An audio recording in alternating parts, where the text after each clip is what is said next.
Oya, mimi nafunga mwaka na nyinyi watoto, ndo nimeanza kufunga mwaka na nyinyi mwezi wa 10, watoto wakishua, sio madoni, sio mnajitaja nyinyi watoto mabisho, matozi. Oya, sikilizeni.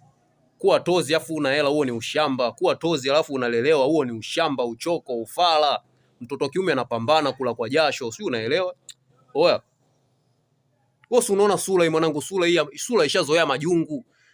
Sura yenyewe kata mbalala choo. Oya wewe, sura ishazoea kashikashi zote. Sura hii hapa ishaye kusemwa na kijiji. So leo mwanangu mnakaa vikundi watoto watatu, wawili, wanne, sio 10, 10 na ngapi mnanisema mimi. Mimi nishaye kusemwa na kijiji watoto. Afu nasi jali. Sasa unajua nilifanya nini mpaka nikasemwa na kijiji? Oya, nikikwambia utanizoea tena. Nikikwambia utanisogelea. Oya, huku sio kuzuri watoto, na kama mmeshatimba force mpate nauli mrudi huko mlipotoka. Oya wewe, sura mbovu, sura nyanya, sura kitunguu, mtafutaji. Si unaelewa watoto, mimi sitafuti majungu, sitafuti mtu, mimi natafuta hela. Sinaga pigo za kumtafuta mtu, mimi natafuta kitu kimoja, tunatafuta pesa, chambi chambi, njuruku, vyuma. Ai, nyenye, push load wewe.